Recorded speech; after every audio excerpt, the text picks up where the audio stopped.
Hey guys, for everyone that is in here, if you want to ask a question to our candidates, you will be able to ask them live. So someone will come around with a microphone and you'll be able to ask the question live to the candidates. If you're a student and you have a question, you can go to the left table over there, closest to the door, with Gabriella raising her hands over there. If you are an adult, a non-student, you can go to that table on the right side over there with Delaney. All right, you can write down a question, and whenever the time comes, you will be able to ask it to the candidates.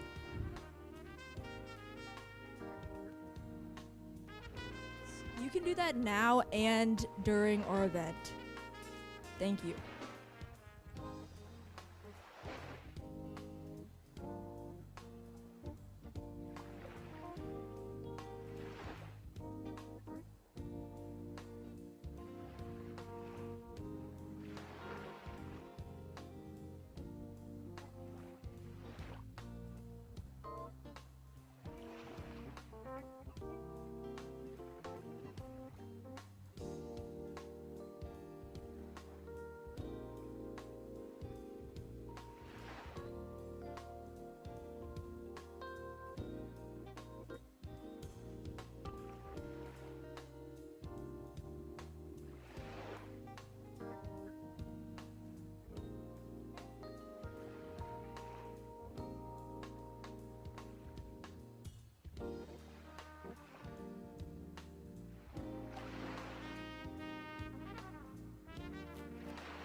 Hey guys, for the people that just came in, we have question booths set up on the concourse. So if you're a student and you'd like to ask a question, the table on the left over there with Gabriella and Sophia raising their hands.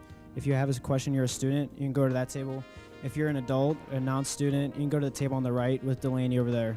Okay, if you have a question that you want to ask the candidates live, go to one of those tables and write down your question. We're going to start in approximately 5 minutes. Okay, so if there's any last minute things you need to do, go to the restroom or whatever, we're going to start in about 5 minutes.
All right, ladies and gentlemen, we're going to get started here tonight. So first of all, I want to say thank you for coming to the Students' Town Hall. My name is Will Nolan. I'm a senior here at Liberty High School, and I'm one of the executive producers of tonight's event. Thank you so much to everyone for coming to tonight's event. I'm Emily Wen, and I'm also a senior at Liberty, and we're just super excited to welcome everyone here tonight. Thank you so much. Okay. So I thought that I might get started with just talking about a little bit of our history. So Town Hall, or like this year we're calling it the Students' Town Hall, has been a really long-running event here at Liberty. It was started in 2021 by a couple of students in the LHS Publications program. They were tasked with live streaming football games for Liberty, and then they decided to kind of apply those skills to something bigger than themselves. And so they chose to put all of their skills, put all of their effort into this event, and we're continuing it this year. And since then, students have produced and created a town hall event every single year, but this year is the first year that we're welcoming a live audience. And then in that time, we've also very honored to have been nominated for, like twice, for the Innovation Pacemaker, which is an award for high school journalism by the National Scholastic Press Association. So this event is 100% student ran. So all of the planning, all of the logistics, all of the execution is done by LHS Publications students. And it is a big team. I believe there's 18 people that worked on this event. So if I could just have everyone give them a round of applause. All the people backstage, on stage, they worked countless hours, countless lunches to plan this event and make sure it ran smoothly. So thank you to all of you on the stage here and backstage tonight. Next, I want to thank our staff. So our head principal, Dr. Nelson, he's back there. Give him a round of applause. Give him a round of applause. He does a great job. He does a great job with our school, making sure everyone is safe, everyone has a good high school life. Next, I want to thank our theater director, Mrs. Gerke. She is not here tonight, but she is what makes this possible. We've been doing this event for the past 6 years. This is our 6th year doing it, and I believe probably 4 out of the 6 years that we've done it, we've been able to use this theater all because of Mrs. Gerke. She halts all of the rehearsals for the play just for this event. So thank you to Ms. Gerke. Next, I want to thank our financial secretary, Mrs. Webb. She has been helping us through getting all of our equipment. So any equipment that we need, especially last minute, she has been ordering for us on Amazon. And so a lot of the equipment that you see here tonight, we have gotten from her. So thank you, Mrs. Webb. And last but not least, our publications advisor, Mr. Hall. He has helped us through everything that we need in our publications life. So thank you, Mr. Hall. You're a great advisor, and we love having you. And last but very certainly not least, our 3 Board of Education candidates, Mr. Sean Johnson, Ms. Bert Schultz, and Mr. Kirby Wilson. Thank you guys for coming out here tonight, taking time out of your very, very busy lives to come support our students and our WSD community. So thank you to you 3. My name is Kay Cooper. And in that round now, we're going to watch a behind-the-scenes video, so please enjoy this video. Ninth grade. I'm a sophomore. I am in 10th grade. I'm a sophomore. I think it's just such an important event that we do. It gives students, parents, teachers an opportunity to see what their school board is doing with their school. Because it will have the people who are super involved be able to be super involved and ask their questions and get it answered. And for the candidates to have that opportunity to kind of, I guess, bond with the community. Hey, like, your students, if students are able to do this, maybe other students can do this in the future, and like making it more accessible to the student body. Thank you. Okay, so I wanted to explain a little bit about this year's WSD Board of Education election because it is quite a unique one. Per state statute, there will be no WSD BOE election this year just because the number of people who filed for election matches the number of seats that are open. And so for this particular, I guess, like slate of candidates, there will be no election, and the names of Mr. Johnson, Ms. Schultz, and Mr. Wilson will not be on any ballot this April 7th election. But still, like, if eligible, if you're able to vote, we really encourage you to get out there and vote for the other elections that are happening on April 7th.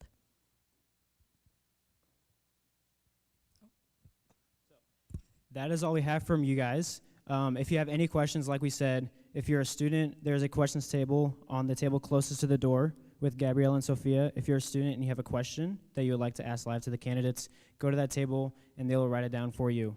If you are an adult, a non-student, there's a table right behind you on the right side with Delaney. She will be recording your question, so if you're an adult and you would like to ask a question live to the candidates, go back to that table and you can write it down.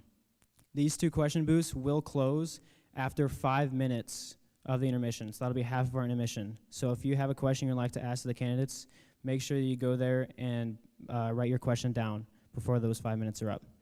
And that is all we have for you guys. Enjoy the town hall.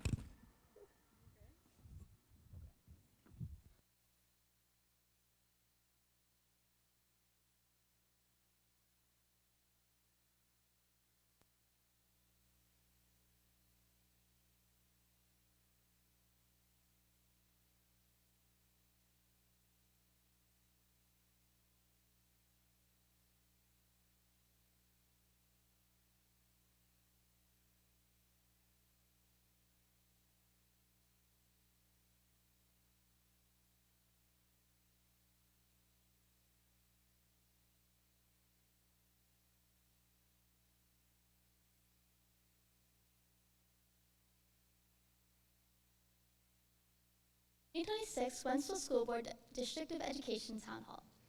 Tonight, questions submitted by you will be answered by our upcoming school board election candidates. My name is Lolai Wise. I'm a senior at Liberty High School, and I will be one of your moderators this evening. And my name is Sophie Bernth, a sophomore at Wentzville Liberty High School, and your other moderator for tonight. This event is produced, directed, and assembled by our amazing team of students, and sponsored by LHS Publications. Before we begin, please sure to follow us on Facebook at the Students Town Hall 2026 and on Instagram at the Students Town Hall for all information regarding tonight's events. Part of this evening's questions were based upon responses from a survey sent out to the constituents of the Wentzville School District. The most popular topics from the survey were considered in the creation of tonight's questions. In part 1 of tonight's events, all candidates will be asked 5 general questions. Following these 5 questions, there will be a 10-minute intermission before we move on to part 2. In part 2, each candidate will be asked 5 live student-submitted questions that were determined during the intermission. All candidates will receive the same question. In part 3 of tonight's events, candidates will be asked 5 live community member-submitted questions that were determined during the intermission. As for part 4 of tonight's event, candidates will be asked 5 questions that were submitted by viewers watching from home. Following this final part, we will have closing remarks. If you're watching from home, there is a link on the screen as well as in the description where you can submit your own questions. Our team will be sorting through these questions for part 4 of tonight's event. This form will close after intermission. Please keep all of your questions appropriate and relevant. Thank you all for joining us this evening. We will now introduce our 3 2026 WSD School Board candidates, Mr. Sean Johnson, Mr. Bertha Schultz, and Mr. Kirby Wilson. Each candidate will have 90 seconds to introduce themselves before our first round of questions begin. We will start with Mr. Sean Johnson. You have 90 seconds. And let me just say I'm very impressed with everything that's gone on leading up to this event, and I can't thank the students and staff enough for putting on such a wonderful event for the community. My name is Sean Johnson. I've been a resident of Wentzville since 2014. I have a daughter. She is elementary school aged and in the Wentzville School District. I am a technology professional working for one of our global service providers that's in the area. My background is in leadership and management for technology. I run a professional services organization that delivers talent to customers in the technology ecosystem. I have a background also in education in that post-graduation from high school and as I was studying through college for about 10 years, I spent my time side by side with educators in the pageantry arts, supporting marching bands, drum lines, color guards, etc. So I have a fondness and appreciation for what happens in our schools and our classrooms. I am very motivated to ensure that the stakeholders in Wentzville, the students, the faculty, the staff members, the families are taken care of, and that the board does their job to ensure that this happens. And as a member of the board, I look forward to serving this community and doing what I can to improve upon what's already headed in the right direction. I appreciate you having me here. Thank you, Mr. Johnson. Mrs. Schultz, the time is yours to present. Thank you so much for having us. This is an amazing program. I have been in the Wentzville School District since my kids were little. They went through Wentzville. My daughter graduated from Liberty and was part of this journalism program and had an amazing experience here. And I can see that the program has just grown even since her time here with this program. I mean, this is the way you learn, through the experience of actually putting something on. So we really appreciate all the hard work and the professionalism that has been shown through organizing this and putting it together. I come to the Wentzville School District as a retired educator. I taught in the Fort Zumwalt School District for 27 years. Was a special education teacher, a general education teacher, and a secondary school counselor during my time there.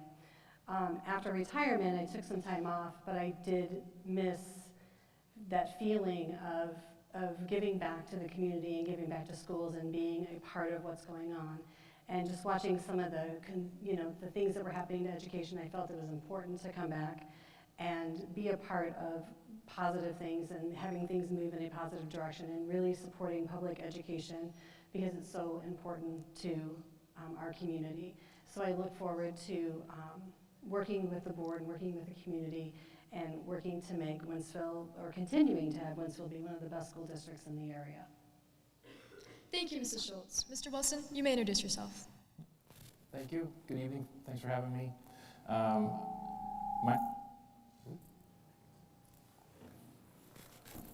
I've lived in the Wentzville School District for 11 years, and I'm the parent of 3 students, 11, 10, and 8 years old. And like many families here, our schools are a big part of the things that we do every day. I decided to run for the school board a couple of years ago, basically because I became concerned over some of the dysfunction that I was seeing in board meetings with different conflicts and distractions that were pulling focus away from the things that the board should really be paying attention to, which is supporting our teachers and making sure that students have the best possible learning environment. I believe the school board should be a place of thoughtful discussion, collaboration, and problem solving. Professionally, I've spent over 20 years managing large IT system delivery, working with diverse teams across the globe and significant budgets. And that experience has taught me how to stay focused on outcomes, use data to make decisions, and work through complex challenges without losing sight of what people or the environment needs. And most importantly, I want students to know that one of my priorities is preparing them for a life beyond high school or the learning environment, right? Helping ensure that when they leave the district, they're ready to be productive, confident, and successful in the real world. My goal here is simple: to make Wentzville School District a place where kids are proud to go to school and teachers are proud to teach. Thank you, Mr. Wilson. On behalf of LHS Publications, we would like to thank you all for coming out tonight and participating in this event.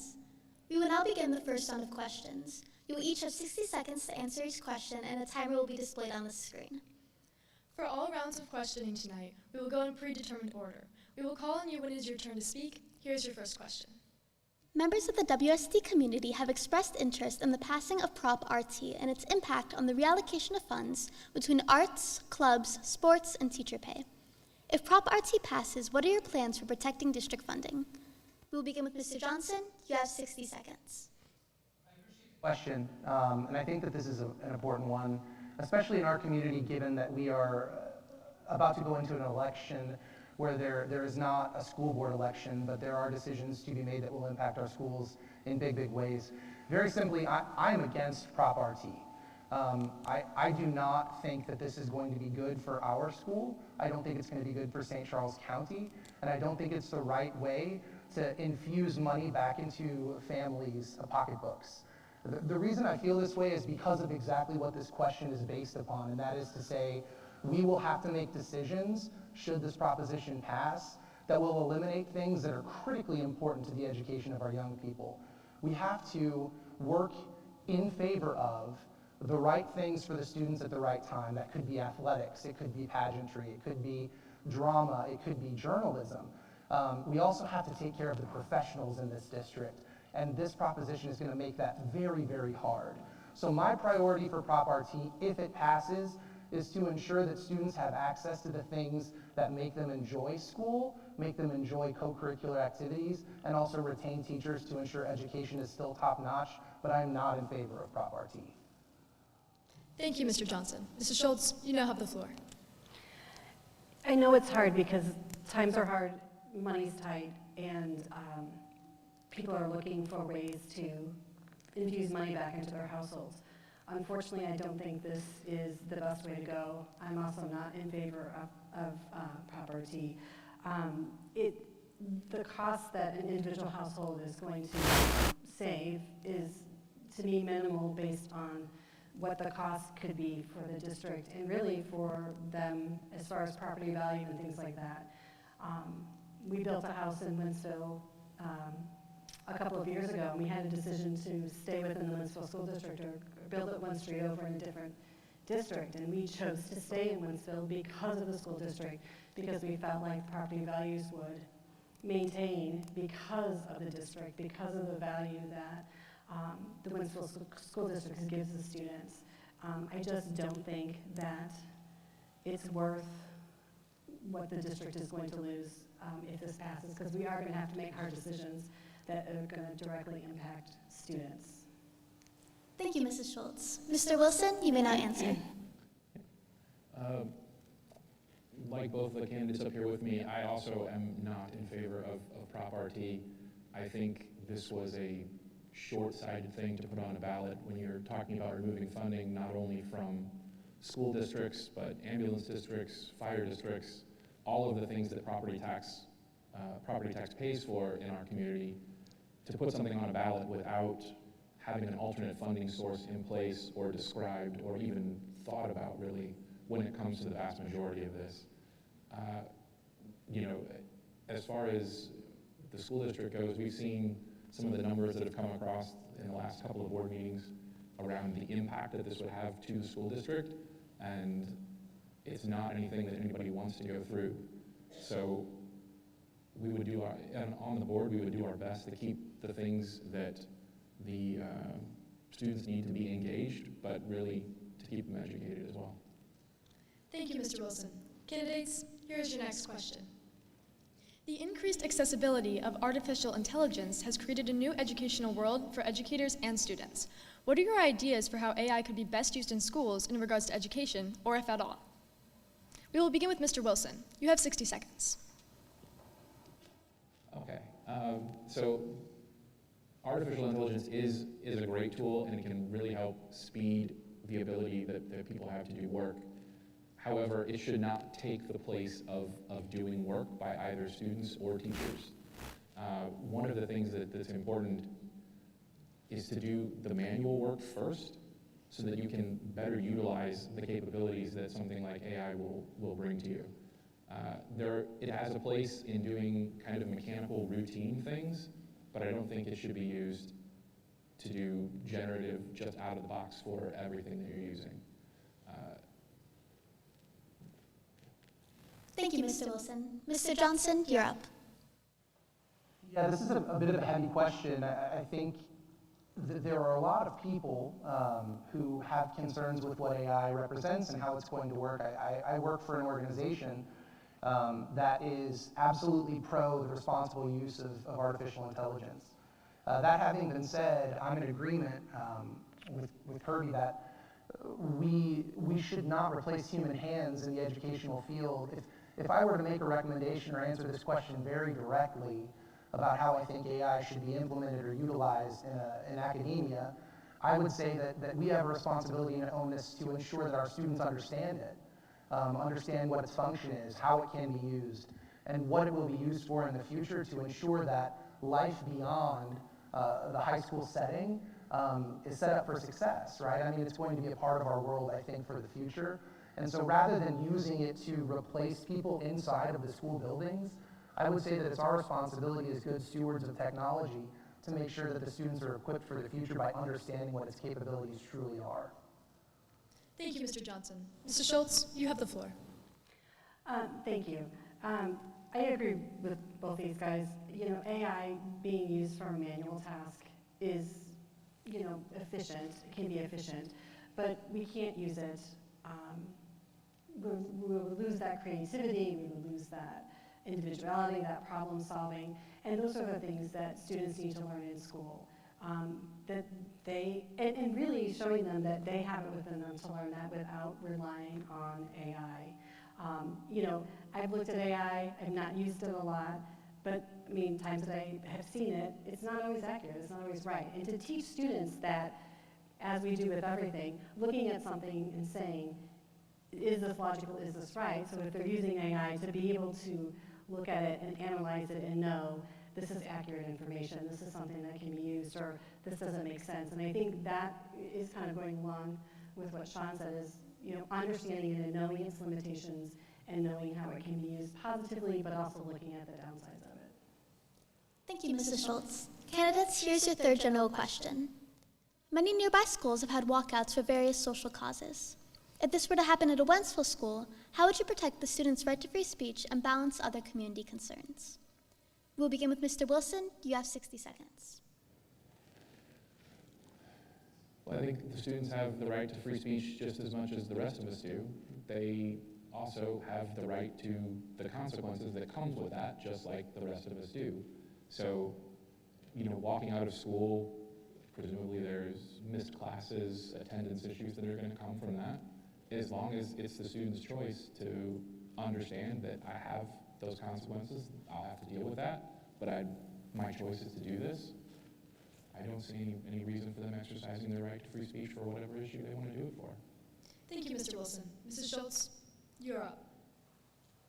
I support First Amendment free speech completely, and I would encourage students to have those conversations with your administration, with the school, with the teachers, and say, we're passionate about this, we want to do it, we want to do it the right way, how can we work together to make this happen? So to have that conversation and come to an understanding, and I think, our educators here, you're here to teach students to stand up for their rights and to stand up for what they believe in, but to do it in a way that is going to be productive and not harmful. And I think that's something that, as a community in the school itself, that the students can work together with the faculty to be able to exercise that First Amendment right in a way that is going to be workable for everyone.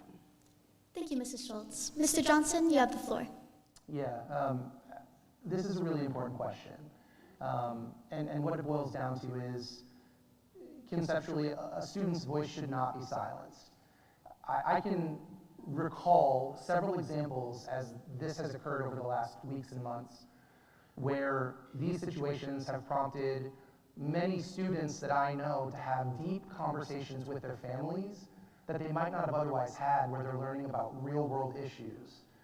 And there have been examples of, in this district and many others, conversations that are happening at the administrative and educator level about what responsibility looks like in this regard. So I think that as long as it's very clear what the consequence is for making an active decision to express your voice, and students and parents are in agreement that is a fair and reasonable consequence for the action, I believe that students should have the ability to assemble and make their opinions heard.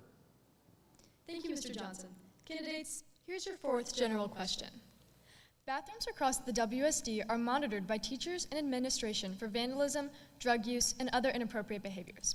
How do you plan to address the concerns about the balance of surveillance and the personal freedom of students in regards to the bathrooms? We will begin with Mrs. Schultz. You have 60 seconds. An educator for many years, and bathrooms are one of those places where things can happen.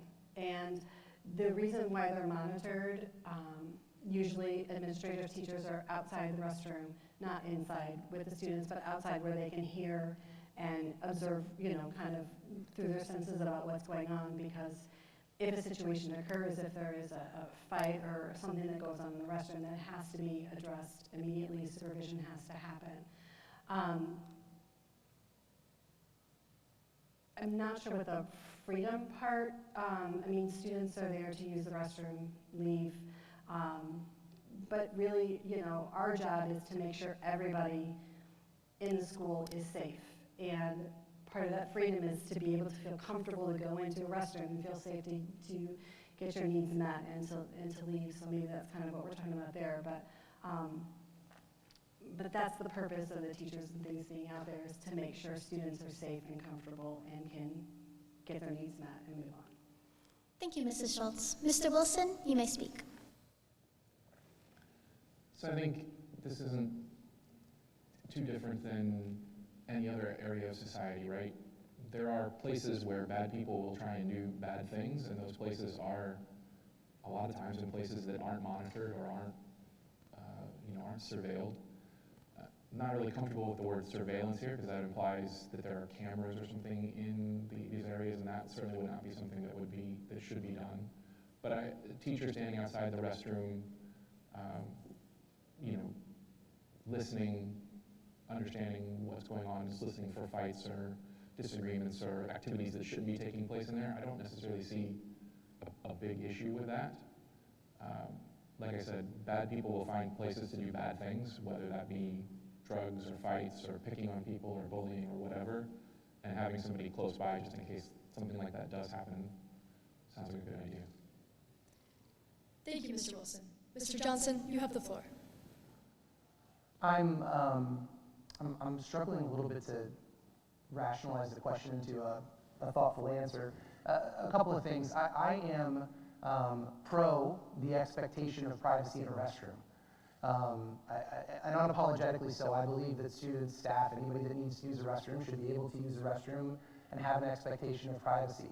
I am also unapologetically pro the safety and security of people in school buildings. And so that being the case, if the root of this question is to ask, what is our opinion of the board in terms of policing bathrooms, I'm not sure that the board has a ton of latitude in that regard. I think that if you're asking for my opinion as how do I approach this topic in general, I think that we should do what we can, as Bert mentioned, to make sure our students are safe and include folks outside the restrooms, near the restrooms, in the event that something should be needed, but students should have the expectation of privacy in a restroom. Thank you, Mr. Johnson. Candidates, here's your fifth general question. Next school year, a new schedule will be instated introducing weekly early releases.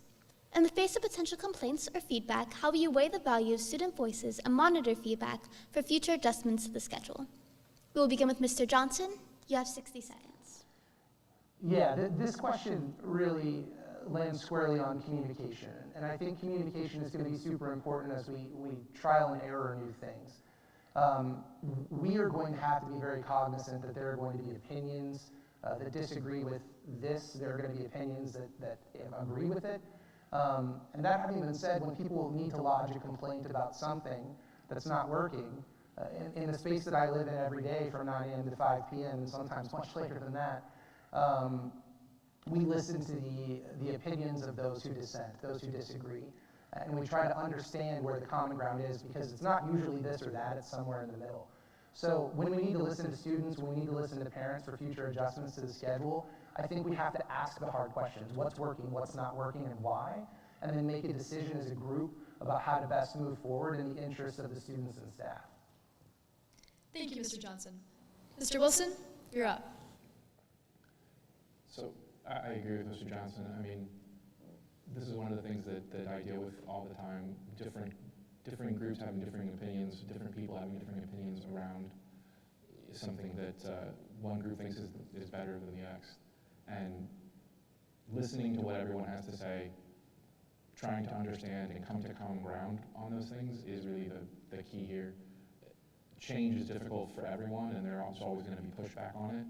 It's just a matter of communicating what that change is going to be, overly communicating what that change is going to be, and then listening and incorporating the feedback that you're going to get about it. Thank you, Mr. Wilson. Mrs. Schultz, you have the floor. The first year you implement anything, there's always going to be bumps in the road, and there's always going to be things that need to be looked at and adjusted. Just with anything when you're instituting it for that first year, your job really is to monitor, collect data, analyze that data, get feedback from all the players in the game, the students, the parents, the teachers, the administrators, and see what's working and what's not. Because something on paper sometimes looks great, but when you put it into practice, it doesn't maybe always go as well as you think, and you have to make those adjustments based on what's working and what's not working.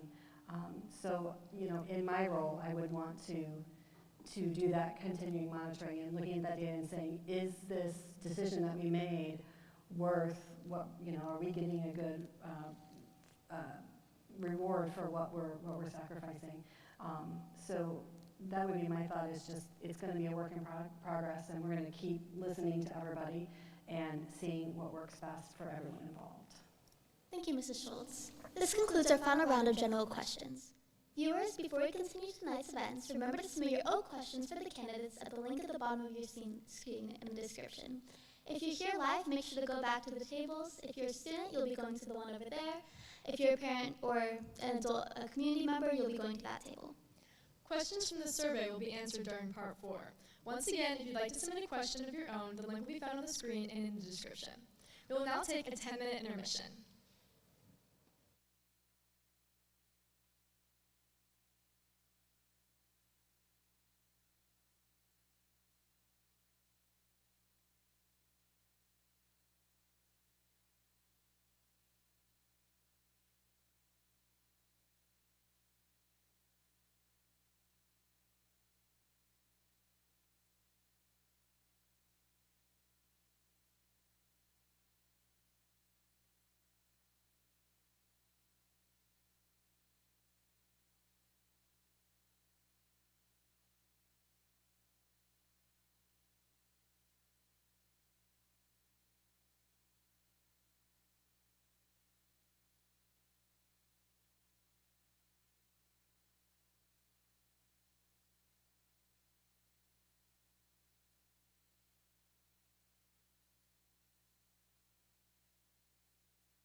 Hey guys, this is just a reminder, we're at about 5 minutes left. So if you are in the audience and you would like to ask a question, make sure you go back to one of these booths within the next minute or so, as they will be closing very soon.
All right, ladies and gentlemen, we're going to get started with part 3 today. So this part 3 will be our student questions, okay? So students be ready.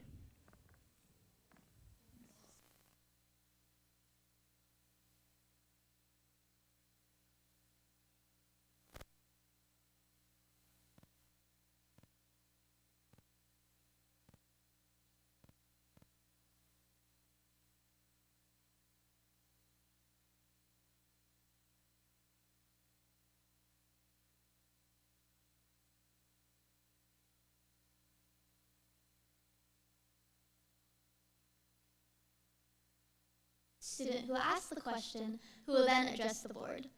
All candidates will respond to the same question and will have 60 seconds to do so. We have our first student question now. We're going to have Emily come and travel to them. So we're just going to fill in the time a little bit here as she walks over. Our first question is from Caitlin Grant. Okay, sorry.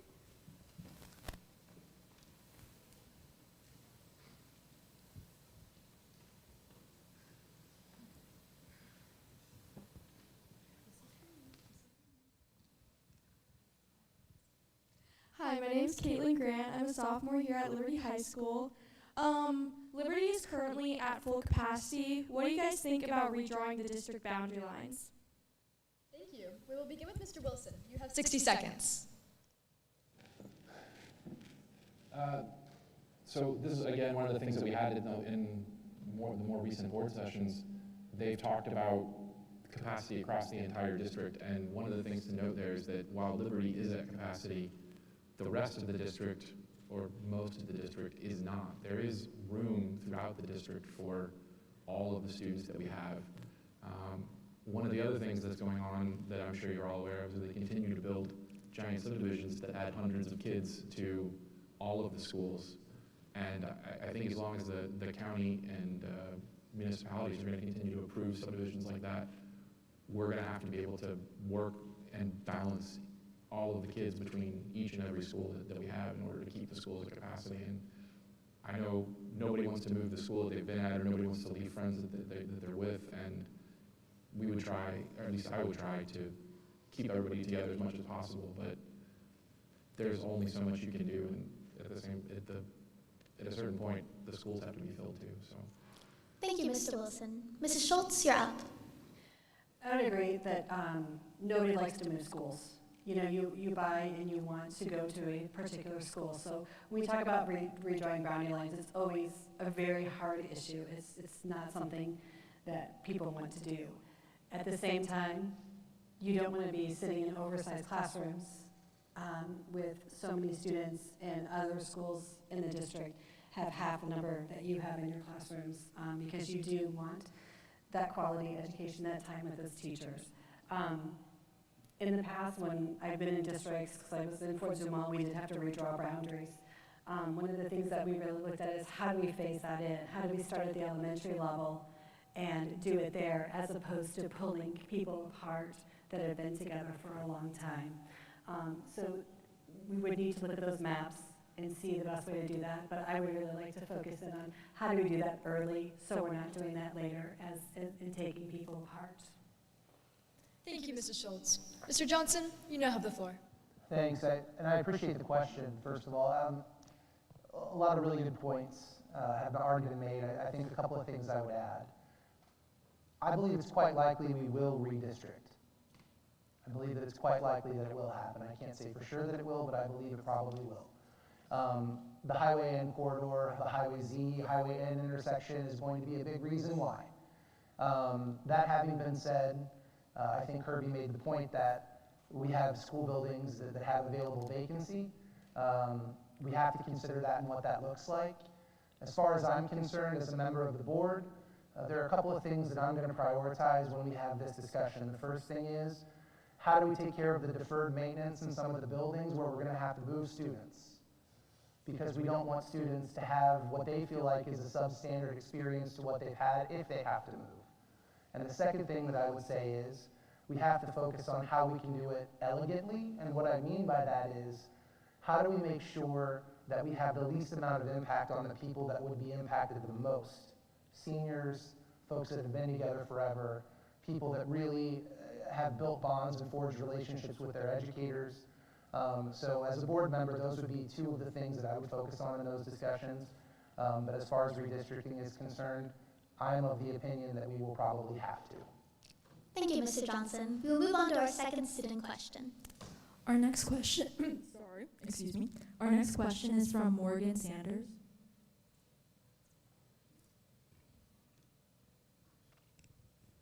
Hi, my name is Morgan Sanders, and I'm a sophomore here at Liberty High School. My question is, late buses are an issue in the district. How do you plan to fix this?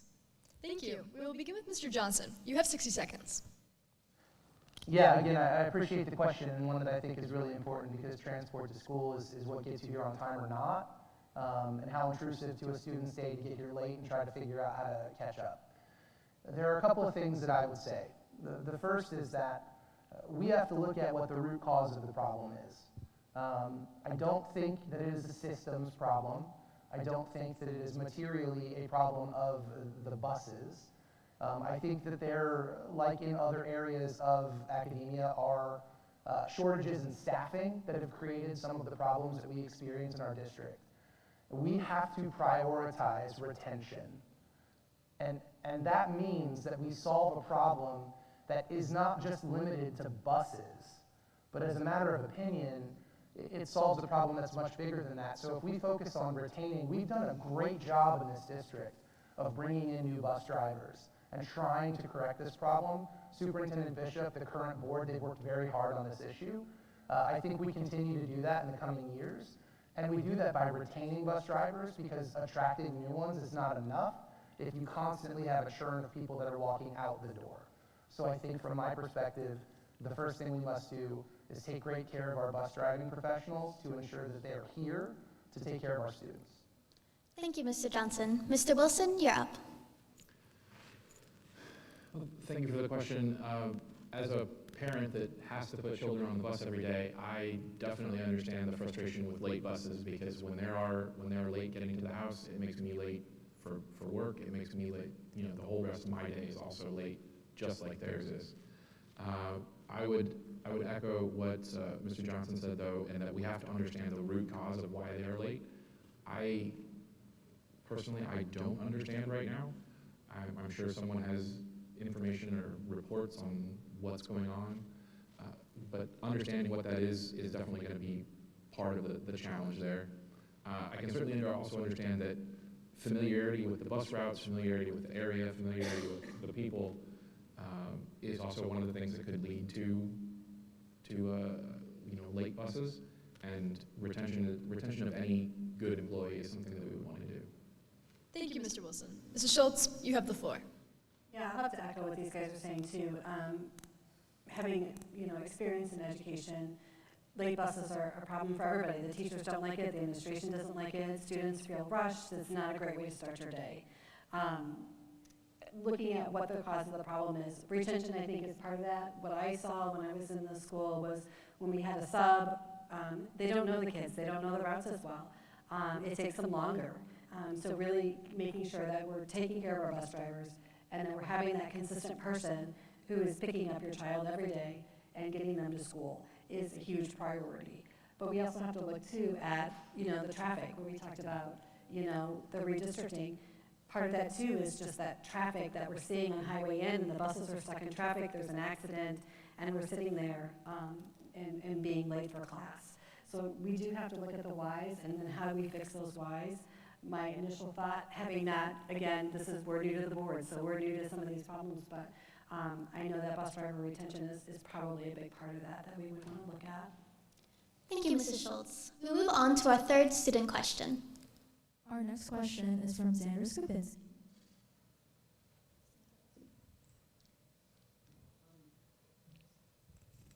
What are your plans for your time in office, and how do you plan to achieve these goals?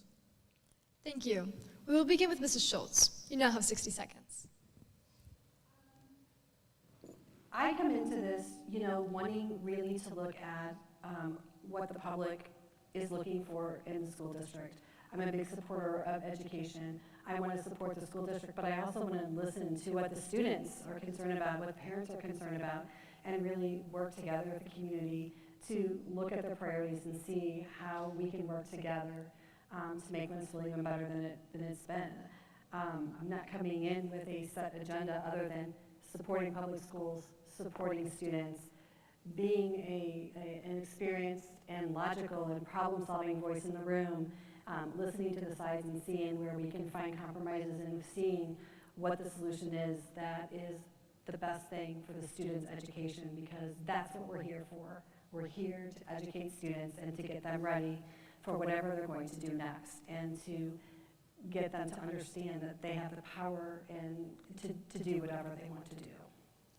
Thank you, Mrs. Schultz. Mr. Wilson, you may speak. Yeah, I think those are all great things. I also don't come into the school board with an agenda other than to help the school do what's best for teachers and students. And primarily that is doing what's best for students, right? The primary goal of the education system is to prepare all of the students, all of the kids for being successful outside of the education system. And as a society, I think everybody benefits when children are properly prepared to be competent and proper adults, right? So my focus would be on listening to the students to see what they want, listening to educators to see what they think is important and how to achieve those goals, and working with the administration then to put that into effect. Thank you, Mr. Wilson. Mr. Johnson, you have 60 seconds. Yeah, thank you. For fear of being the third person to say that I am agendaless, I would say that if I had to pinpoint an agenda, it would be continue to improve student outcomes. That's my agenda. We have to look at the population of students and what's occurring at every level. We have to be unapologetically pro-student. We have to be pro-teacher. We have to be pro-family, and that's our responsibility as board members for 3 years. I also believe in being the right person for the job at the right time. So I think that over a period of 3 years, student outcomes can look different from year to year. So each year our goal as a board might be a little bit different. So I think that it really has to do with how do we listen as a board, how do we function as a board, and then when the three of us are on the board beginning next month, how can we continuously improve student outcomes and make the student experience better every single year? Thank you, Mr. Johnson. We'll move on to our fourth student question. Our next question is from Wesley. With the uptick in the bringing of alcohol alongside drugs into the school environment, what increased preventive measures will you take to prevent it, if any? Thank you. We will begin with Mr. Johnson. You have 60 seconds.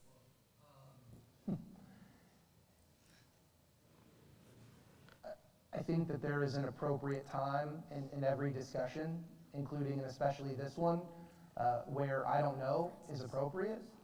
I am unaware of what specifically the problems are. I will tell you that as a human, I don't support that type of behavior. I don't think that it's appropriate at a level that any student is in. I'm not a big fan of what you're describing. So I think as a board member, I would need to take the counsel of the folks that have been on the board that are more privy to what the problems have been, and then have a real and honest discussion about what my fundamental and foundational beliefs are, and that is like a zero tolerance policy for that type of a thing, because that doesn't, I mean, I just answered a question about student outcomes. That does not improve student outcomes in any way. So that is a situation where as a member of the board, if given the opportunity to act, I would. How, I'm not sure, because I don't know what measures have already been taken, but it's definitely something that I will make a point to learn about and act on. Thank you, Mr. Johnson. Mrs. Schultz, you're up. That's a great question, because it is difficult for schools to monitor all of those things, and but it's super important. I would want to look at the data of where the problems are occurring, when these things are being caught, where the problems are occurring, increasing supervision. We talked about before, supervision is key in schools, to keep people safe and to make sure everybody is doing what they need to do, and look at how the district has responded.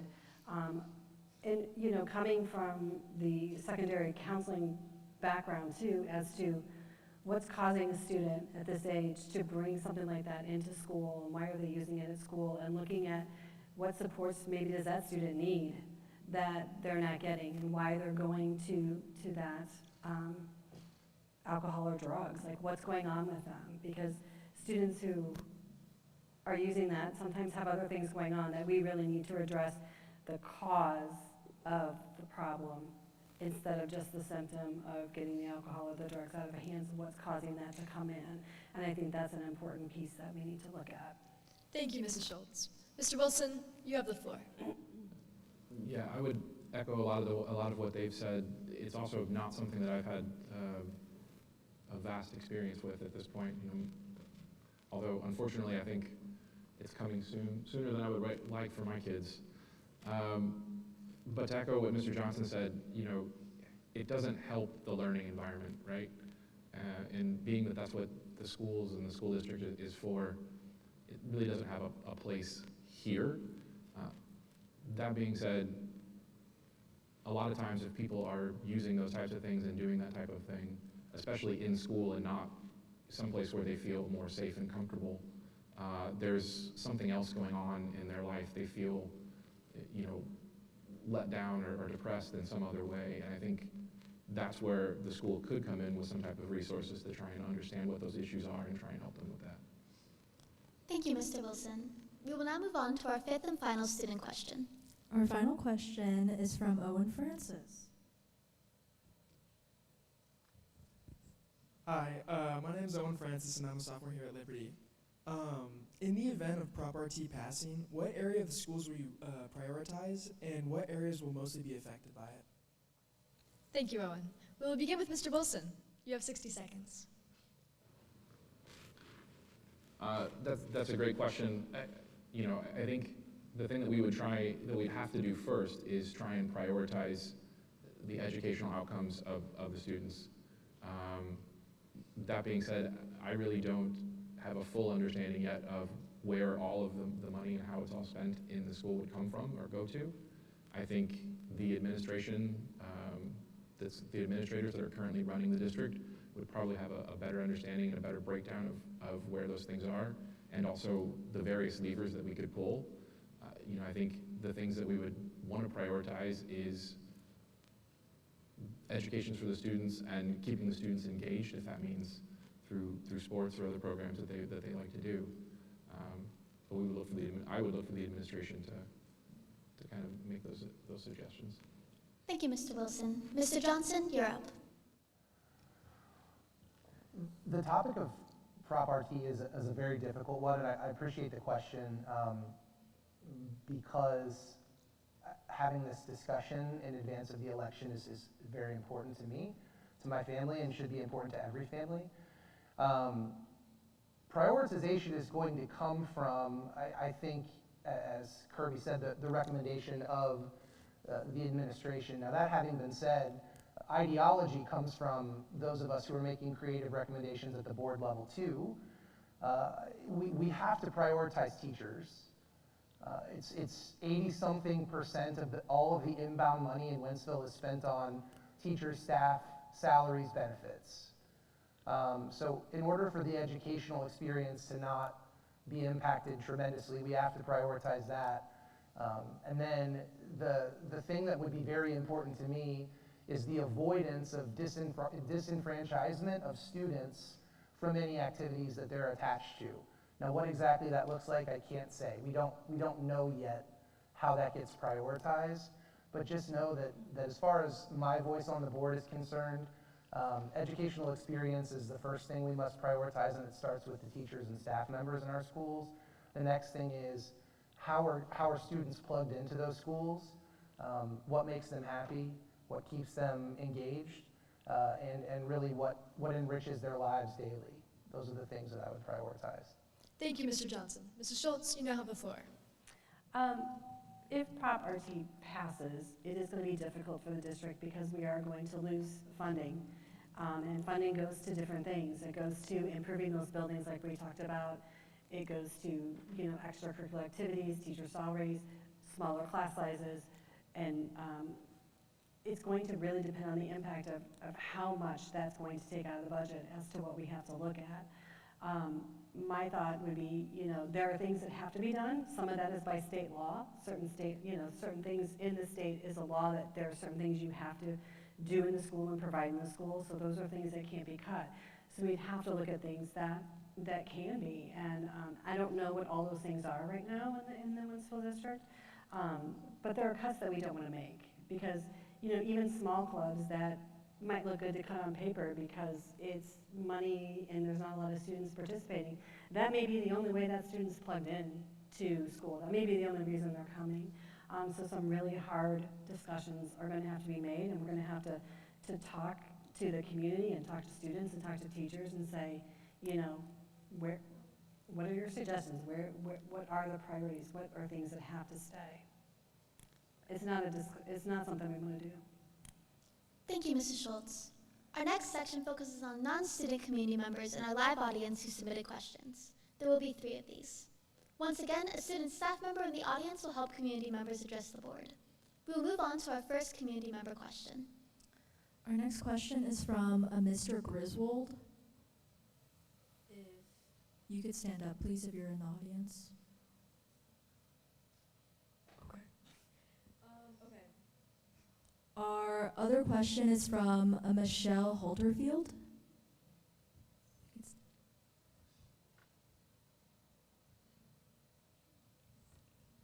Hi, I am the parent of a student here at Liberty. I feel like there have been a number of policies enacted in the last few years that have decreased students' rights and autonomy within the school, and I would like to hear your position on how to protect the autonomy of individual students within the school. Thank you. We will begin with Mr. Wilson. You have 60 seconds.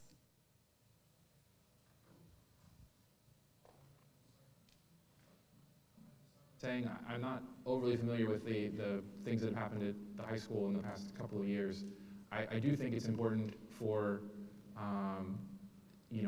anybody, any individual, to have a sense of autonomy and a sense of self that they can control kind of their own destiny and the things that they do. That being said, children are children, and we do kind of have to graduate them into those things. But certainly by the time they're a senior, they should have the freedom and the ability to make choices and do the things that they want to do. I think the first part of that is the same that we would do with anything, is to understand what the issue is and listen to the parents and students involved to see where their thoughts and feelings are, and then talk to the administration or whoever put the rules in place to understand why they were making those decisions, and work with all the parties to come to common ground. Thank you, Mr. Wilson. Mrs. Schultz, you have the floor. Yeah, I'm not aware of which policies in particular we're talking about as far as decreasing student rights. So that would be something I need a little bit more clarity on as to what those concerns are. And we definitely want to hear concerns and look at what's in place and see why those things were made.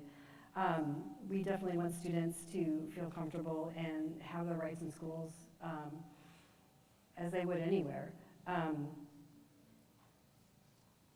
So I would again want to understand a little bit more about the specifics on that. It's kind of a hard general question to answer because I'm not sure which ones we're talking about. But we want students to have rights. We want them to understand the responsibility that comes with those rights and the outcomes, consequences, positive and negative, that come from exercising those rights. But definitely in favor of student rights. Thank you, Mrs. Schultz. Mr. Johnson, you now have the floor. I, as a member of the board, won't have a ton of interest in doing things that are going to negatively impact students. And I think eliminating or reducing rights in general, I think, can sometimes be debilitating in a way that prevents students from learning. It prevents students from wanting to engage. That having been said, apologies for being a bit of a broken record. I'm unfamiliar with specifically what policies we're talking about.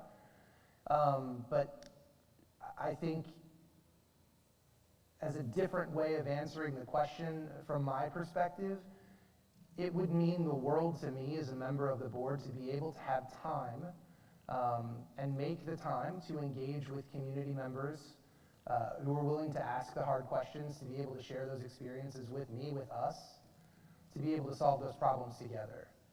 So as a member of the board, you know, in this room right now, I can't give you an answer as to XYZ thing that I will do that will solve this problem, but be assured that I have an interest in understanding more from your perspective and how we can apply that to boardroom decisions.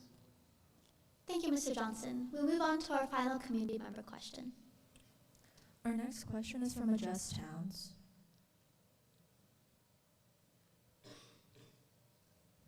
Hi, my name is Jess Towns, and I'm a parent of 2 Wentzville School District graduates. Several school districts across the state of Missouri have shifted to a 4-day school week in light of budget cuts and transportation issues, the same kinds of problems that we might be facing here in Wentzville if Prop RT were to pass. I was curious what your position is on a 4-day school week. Thank you. We will begin with Mr. Johnson. You have 60 seconds. I think 4-day school weeks present an entirely different set of challenges to a traditional 5-day school week. I think it would be unreasonable to say that, like, we're going to try to solve one problem by potentially creating another. We don't know what we don't know, right? So here and now, I don't think it would be fair of me to represent Superintendent Bishop or the current board by saying I think it's on the table or off the table. I think the most fair statement I can make is everything's on the table until it's not. As a general rule, I don't believe that a 4-day school week in our district is the right first move. Thank you, Mr. Johnson. Mr. Wilson, you're up. Yeah, I would agree with that as well. I mean, we talked, one of the conversations that we had, or questions that we had earlier was, how would we deal with the conflict that's going to come about with altering the student day by giving them letting them out early 1 day a week? I think a 4-day week would be a huge conversation, right? I don't think that that would certainly not be a starting place for any kind of budgetary cuts that do happen. I think the place that we would want to start with any of that is to do everything that we can to keep Prop RT from passing, right? I mean, you're kind of hitting around the subject there with rightfully pointing out that it's going to be a huge impact to the district's budget, not just ours, but every other district in the St. Charles County. So, you know, doing anything and everything that we can in order to preserve the budget that we have until there is some identified replacement for those funds should be our priority. Thank you, Mr. Wilson. Mrs. Schultz, you now have the floor. In my experience as an educator, a 4-day school week is nothing that I would support. I mean, I would not support that. I mean, that would have to be a last ditch. This is what we absolutely have to do. That 5-day a week, that consistency of coming in that routine, and that as a teacher, just seeing when we had a day off for a holiday or whatever to get back on track was difficult. The kids need consistency. We need time. They need time to practice and to learn and to be educated, and to try to cram all that in 4 days, I think would be very difficult. That would not be something that I would want to see our district go to at all. I would think we would want to try to look at different ways to increase funding to keep our schools open 5 days a week. Thank you, Mrs. Schultz. Our next section focuses on questions submitted by viewers watching from home. We will move on to your first viewer-submitted question. Over the years, WSD has provided students with a true sense of community among students with community members. How will you uphold those values of connection, overall solidarity in the WSD area? We will begin with Mr. Wilson. You have 60 seconds.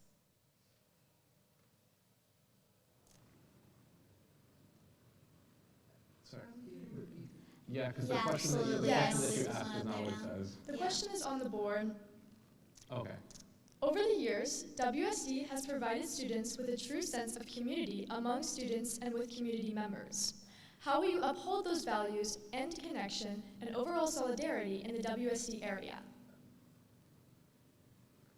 So this is, I think, another, if I'm understanding the question correctly, this is another redistricting question, right? And you know, as we talked about before, certainly we don't want kids to move districts. We certainly don't want them to do it rapidly, right? So I think the starting point for this is to make sure that if we do any redistricting, it is redistricting that's going to be done taking into account the long-term plans for the St. Charles County area here that we live in, for the district that we live in, making sure that we're accounting for the buildings and things that are going to come in the future as we do that rebalancing, so we don't have to keep doing it over and over and over again.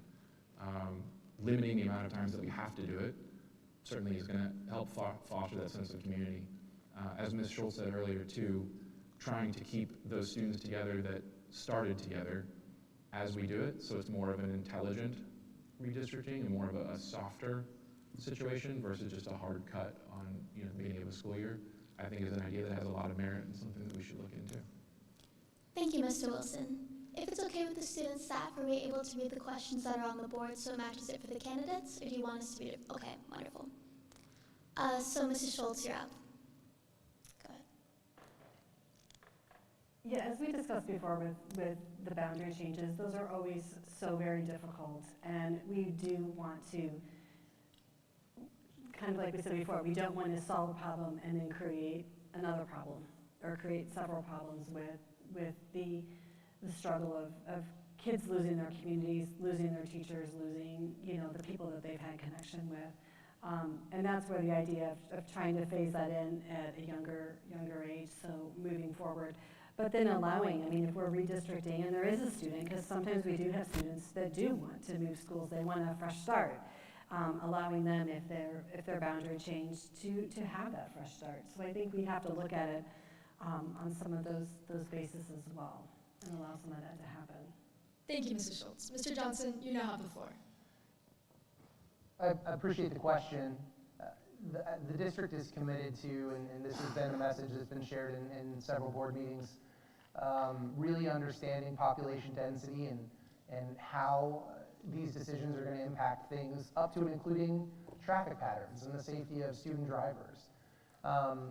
We have to consider everything, even the furthest tangential idea of what's going to happen as a result of the decisions that we make, and we have to consider the impact to everyone involved, the teachers, the students, the staff members.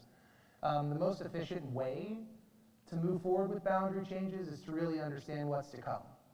We have to look at future-proofing the idea so that, as these two have said, we're not looking at doing this again in 5 years. We don't want to be so intrusive that we're doing this over and over and over again.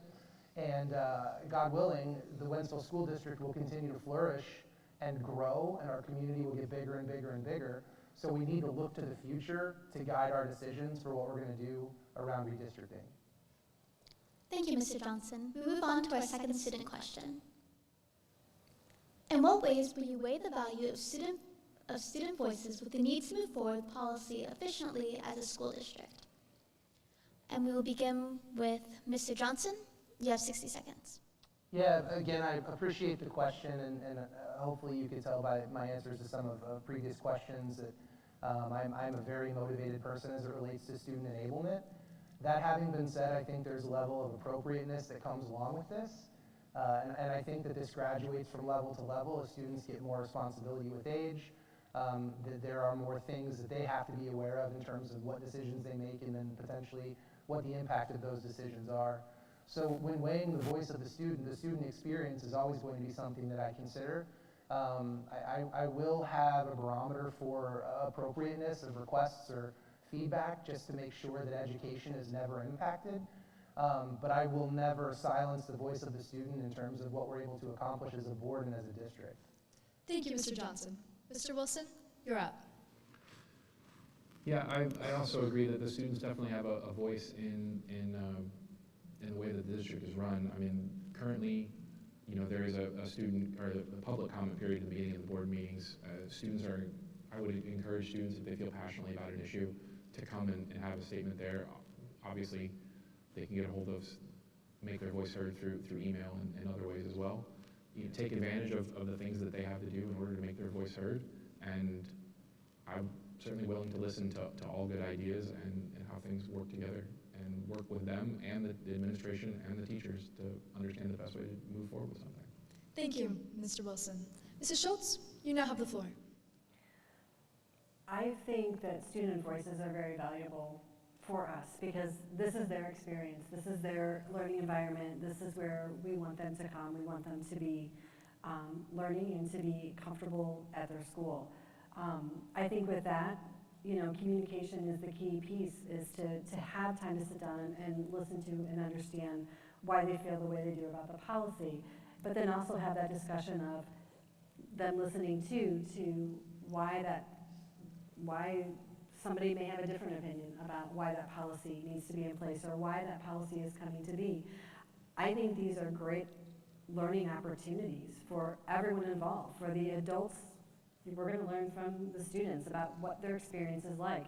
The kids can learn from us as to our experience in the world and why certain decisions get made, why certain policies have to be put into place, and to be able to have that communication back and forth so both people come out with learning something new. So I'm very open to coming to things like this and talking to students and getting their opinions on certain things, and coming to the board meeting is a great idea. Thank you, Mrs. Schultz. We'll move on to our third student question. How do you plan to create more reasonable and equitable consequences for different instances of student misbehavior? We will begin with Mrs. Schultz. You have 60 seconds. This is a tough one. And having lived it, as a counselor, I worked very closely with the administration when consequences come into play. And sometimes I agreed with what occurred, and sometimes I didn't. And sometimes what seems unequitable may not be as unequitable as sometimes that it seems to be, because unfortunately, because of privacy laws and things like that, not everything can be put out there. But I think some of the inequities I've heard is like different implementations of policies through different schools.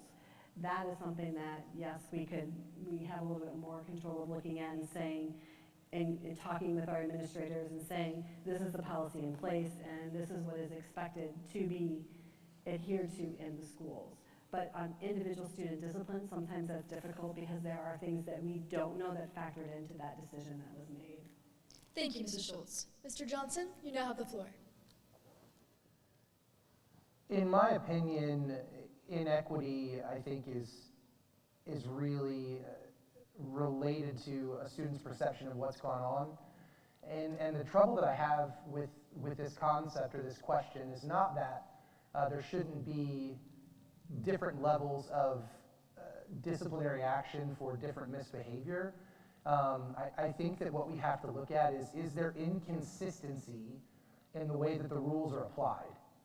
And if there is inconsistency, that will drive the feeling or perception of inequity.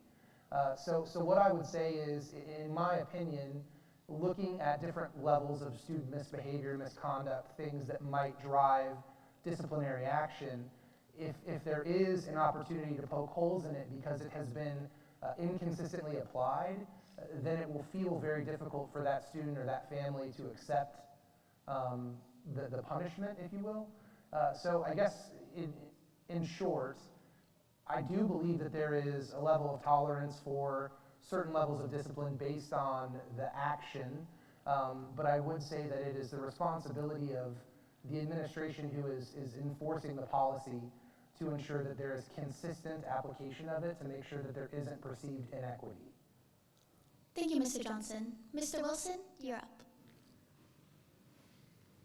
This is a difficult question, right? Because I think one of the things that we talked about earlier is that there can be reasons why people are misbehaving or behaving in a maladaptive way that are outside of the school's ability to control or purview, right?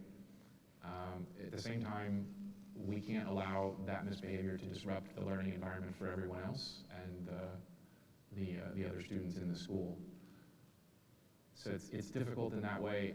I would hope that in addition to applying applying policies consistently, across the board for all students, that we could work with whatever students are affected and try and understand better why incidents like this happen, and hopefully provide them to other resources or point them to other resources that they might be able to take advantage of.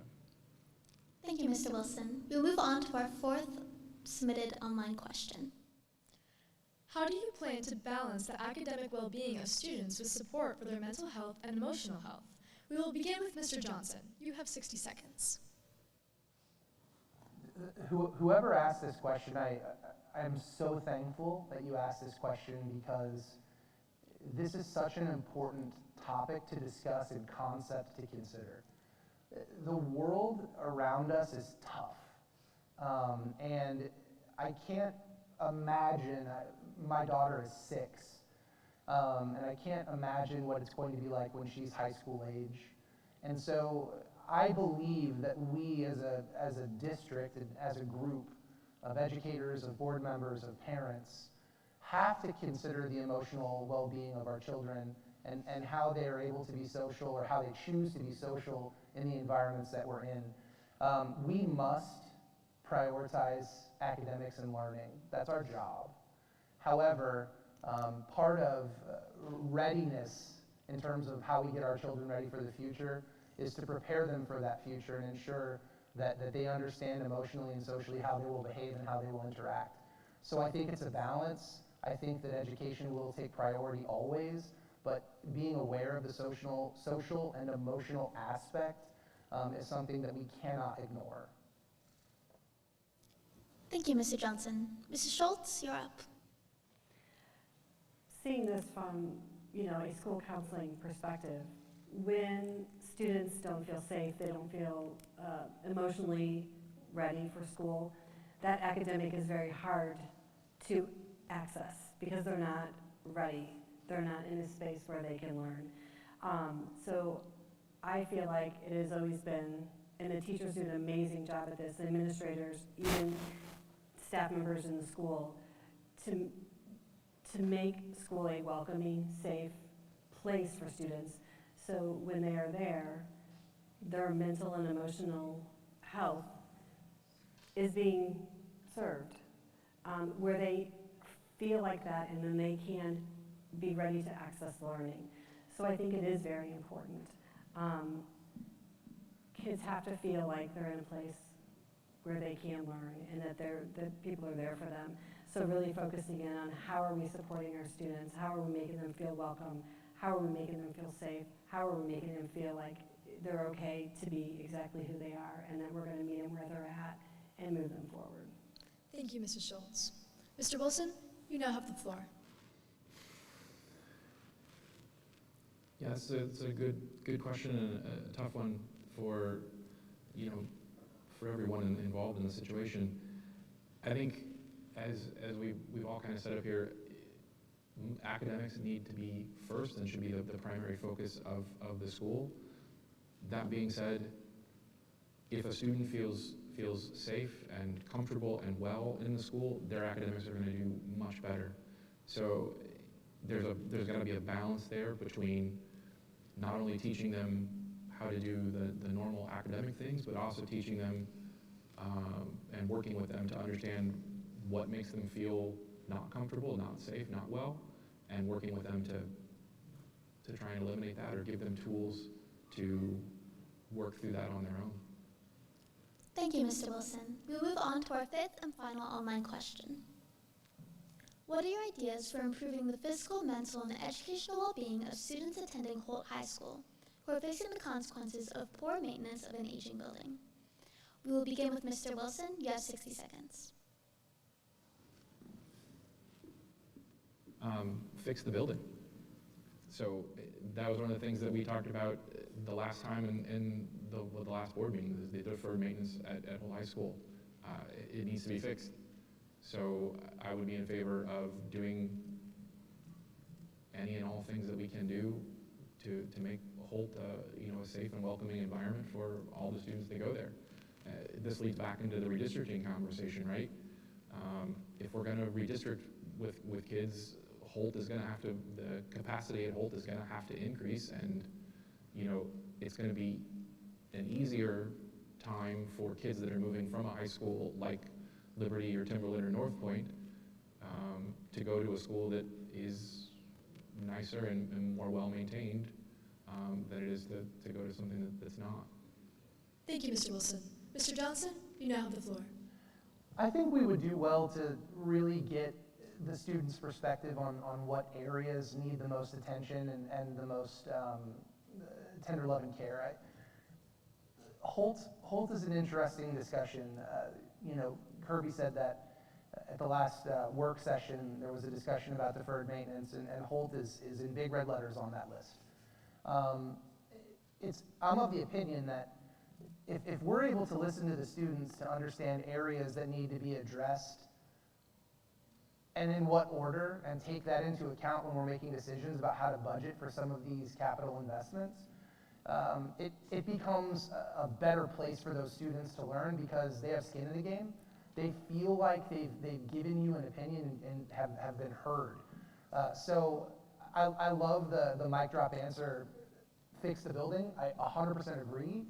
But I think that as we prioritize how we're going to spend the money that we're going to need to spend on Holt, it would be really great to include the student population to get some feedback from them about areas that they would prioritize if they had the money to spend.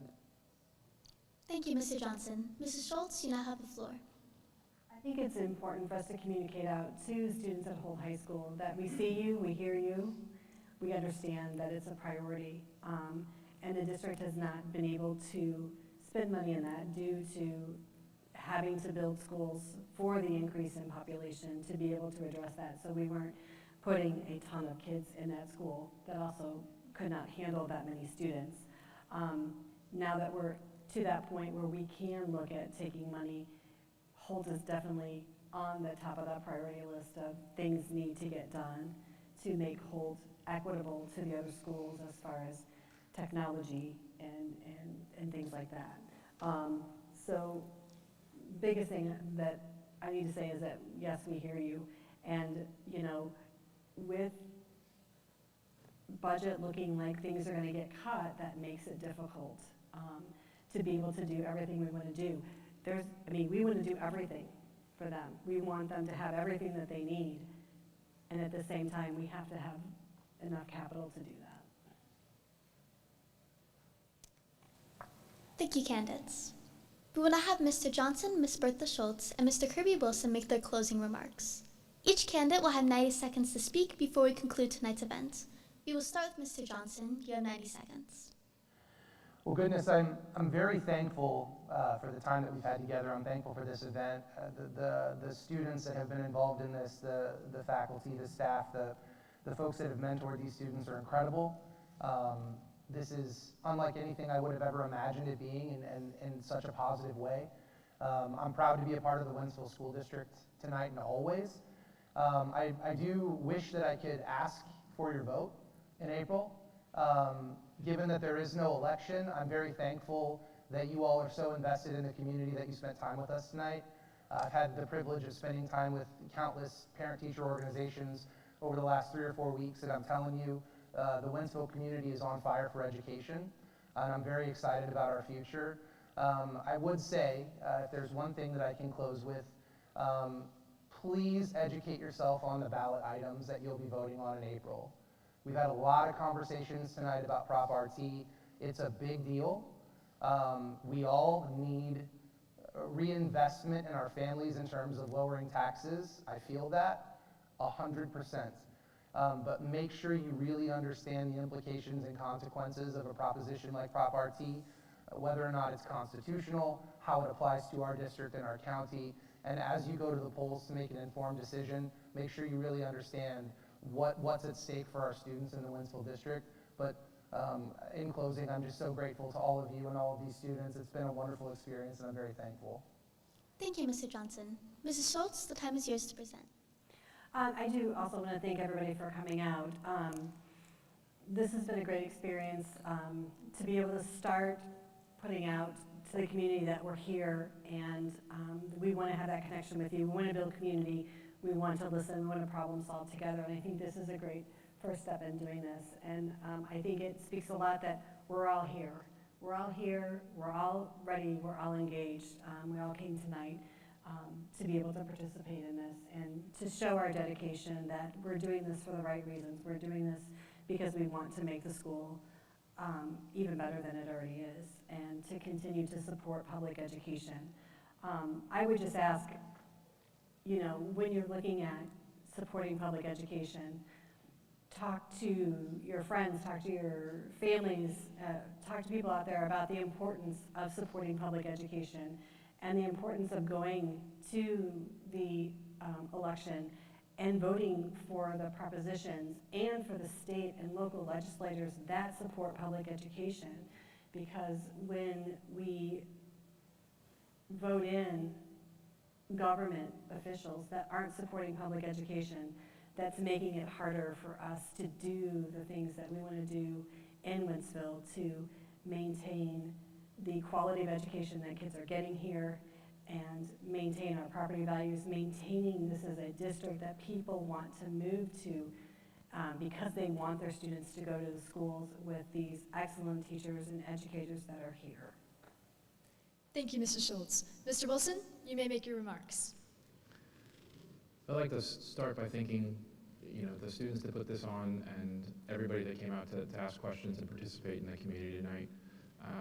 This has been a great discussion, even though, you know, there's no actual vote that's going to happen out of it. It's still a wonderful experience to get to see and interact with the community.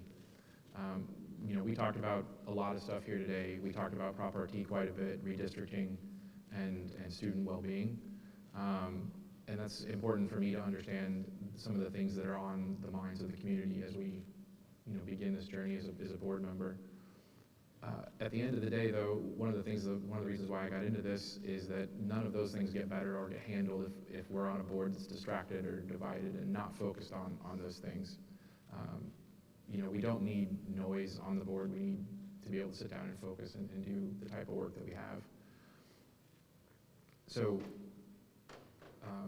you know, in closing on that, I would say I'm looking forward to getting together with the three that are here and the other folks that are currently in a board meeting right now, doing that work that we're all excited to get a part of. And you know, I know we've said a couple of different times here around Prop RT, and as Mr. Johnson said more eloquently than I will about doing your research on Prop RT, I will just straight up tell you, vote no on Prop RT.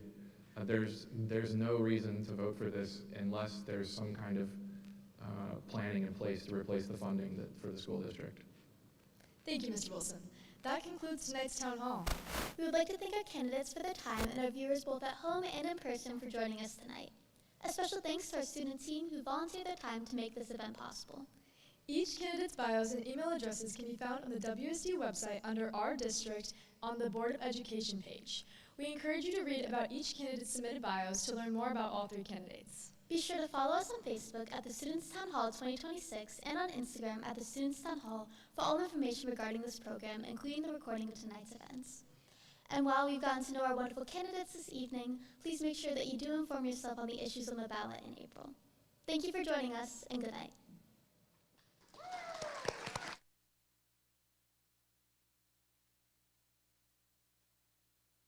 Okay. Thank you so much to everyone in the audience who came out to join us tonight. Thank you to our candidates, thank you to our moderators, and also thank you to all of our staff here at Liberty, and also, of course, thank you to all of the students who worked on this event. Could we all give them a round of applause?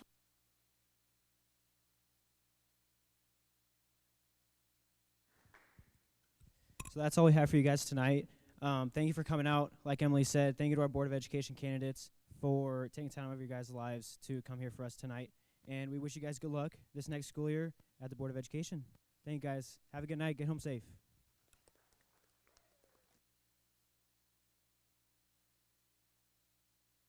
You guys are good to go, by the way.